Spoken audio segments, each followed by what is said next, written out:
J'ai pas de moustache, mais tu as bien fait ça. Merci beaucoup. On a abordé la semaine avec, dans notre thématique des troubles du langage avec Agathe. On a parlé hier plus du retard de langage.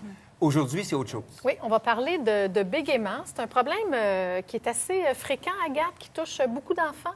En fait, ça touche 5 des gens à un moment ou l'autre de leur vie, mais il y a 1 de la population qui bégaie. Enfants, adultes confondus.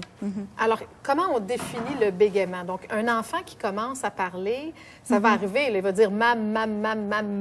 Des hésitations, oui, des fois. Hésitations, Ben, tout ça. Souvent, vers l'âge de 3-4 ans, ça va arriver souvent que l'enfant va hésiter au moment de parler. C'est un âge où il construit son langage, il structure sa pensée. Puis des fois, il peut avoir des hésitations, des répétitions de mots ou de parties de phrases, des syntagmes. Mais quand on a des répétitions de parties de mots comme ça, ou des répétitions des blocages comme ça, où la personne va rester figée dans sa position. Ah oui, OK. Ou parfois, il va aussi avoir des prolongements comme ça, de voyelles.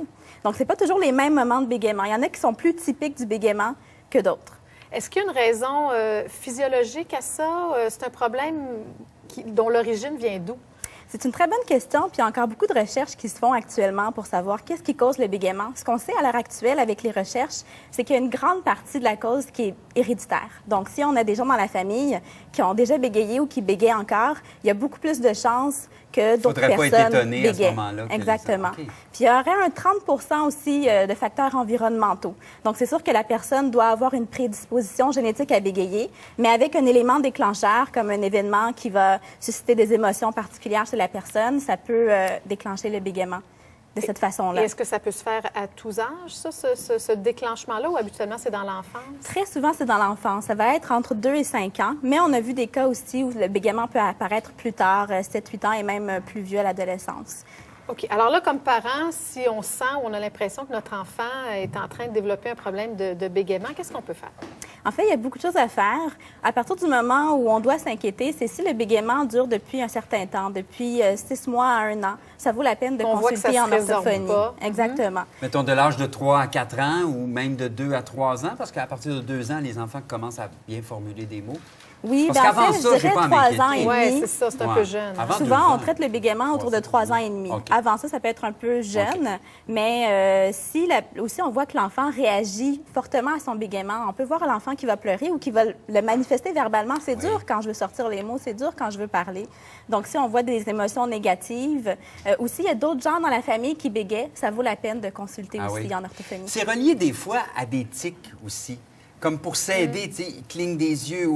Là, Oui. on le sent un peu plus. Il dans peut ce y avoir temps-là. des mouvements associés aussi, effectivement, chez certaines personnes qui bégayent. Il y en a qui vont cligner des yeux au moment de bégayer ou qui vont hocher la tête vers l'avant comme ça. Il y en a même qui vont avoir des mouvements avec leurs membres supérieurs, avec leurs mains, avec leurs bras. Donc, c'est différent d'une Une fois personne qu'on à a l'autre. consulté et qu'on voit l'orthophoniste, qu'est-ce qu'il fait avec notre enfant, avec nous? Là? Qu'est-ce qu'il nous donne comme truc? Mais à l'âge préscolaire, il y a un traitement qui est très efficace qu'on utilise au Québec, puis une approche qui vient de l'Australie, c'est le programme LITCOM. Ça fait ses preuves.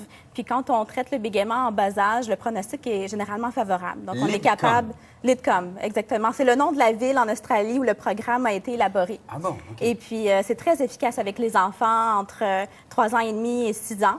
On l'utilise aussi un peu avec les enfants d'âge scolaire. Et puis, ça se traite bien à cet âge-là. Concrètement, Le bégaiement. ça ressemble à quoi? Peux-tu nous donner un exemple? Oui, bien en fait, c'est une approche qui exercices? est comportementale. Donc, en fait, c'est l'orthophoniste qui va coacher, qui va guider le parent, qui va lui expliquer comment faire le traitement à la maison. Et c'est le parent qui fait le traitement et non l'orthophoniste en tant que tel. OK. Et c'est des renforcements, des commentaires que le parent va faire au sujet de la parole de l'enfant quand il va avoir des énoncés qui vont être dits de façon fluide versus quand il va avoir des énoncés bégayés. Et puis, l'enfant va réagir à ces renforcements-là qui sont positifs dans le cas des énoncés fluides ou négatifs dans le cadre s'il y a eu un énoncé qui a été bégayé.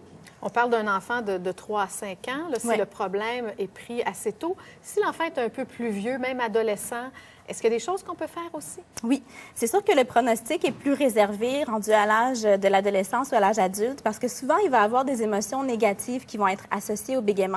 Ouais. La personne va avoir vécu des situations embarrassantes, peut être gênée par son bégaiement. Ouais. Et puis Situation humiliante, des fois, si tu as passé Exactement. ton enfance, Ouais, oui. toutes tes années préscolaires, scolaires évident. et pré-secondaires. Tout à fait. Donc, rendu à l'âge de l'adolescence ou à l'âge adulte, on ne traite pas seulement la parole, on va traiter aussi tout l'aspect des émotions et des pensées négatives associées au bégaiement.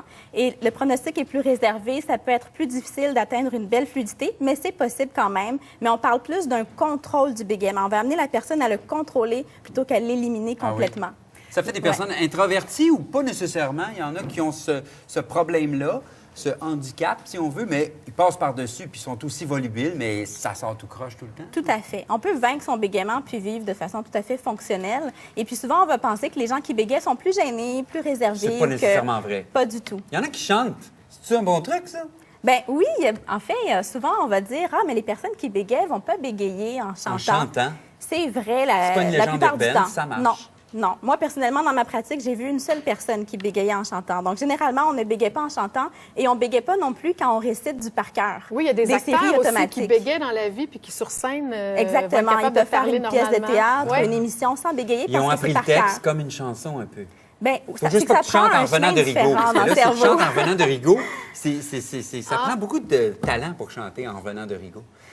Continue, Agathe. Mais les personnes qui bégayent, en fait, ont une physiologie puis une anatomie au niveau du cerveau qui est différente. oui? Donc, Ah oui? les personnes vont davantage utiliser leur hémisphère droit par rapport aux autres personnes qui ne bégayent pas, qui, elles, vont plus utiliser leur hémisphère gauche. Donc, il y a des petites différences comme ça qu'on a notées, puis il n'y a pas non plus la même densité de matière blanche et matière grise dans le cerveau des personnes qui C'est bégayent. bon, tu vas parler du cerveau Oui, tantôt. oui, c'est ça. Mais puis c'est ça. Donc, c'est pas une question d'intelligence. Là. En Pas intro, du je le tout. disais, Ah, pas du Aristote, Churchill, il y avait un film là, il y a quelques années avec le roi George qui bégayait puis qui était coaché pour ses discours. C'est c'est vraiment pas une question d'intelligence. Non, pas du tout, exactement. Puis il y a plusieurs trucs aussi qu'on peut mettre de l'avant quand on Oui. est amené à parler avec une personne qui bégaye. Oui, qu'est-ce qu'on peut faire? On est mal à l'aise un Ben peu, oui. on veut finir ses phrases, finir ses mots. Très important de ne pas finir la phrase à sa place. Donc, la personne qui bégaye sait ce qu'elle veut dire. C'est simplement que c'est plus dur pour elle de sortir les mots. On la laisse compléter son message. On garde un bon contact visuel aussi avec elle parce que si on fuit son regard, ça va la mettre elle aussi mal à l'aise. Ça empire, là. Ça peut aggraver Ouais, le problème. Ça aggrave le problème, ouais. Puis on peut aussi simplement ralentir un peu le débit tout en demeurant naturel, mais laisser des pauses dans ce qu'on dit pour que la personne qui bégaye puisse prendre son tour. Moi, j'ai le défaut, c'est un problème d'envie de... Je fais du mimétisme. OK? Tu sais, puis même si je parle avec quelqu'un un anglophone qui veut parler français, je vais me mettre à parler un peu comme lui. Oh oui. Je vais même changer ma façon de parler. Écoute, ça n'a pas de bon Mais sens. c'est La ton- personne pense que je ris de lui, pas du tout. Ça, C'est ton c'est oreille très de normal. comédien, Oui, ça, ou j'ai un de- problème de personnalité. Un On va en oreille. parler d'ailleurs une semaine à Libre Service.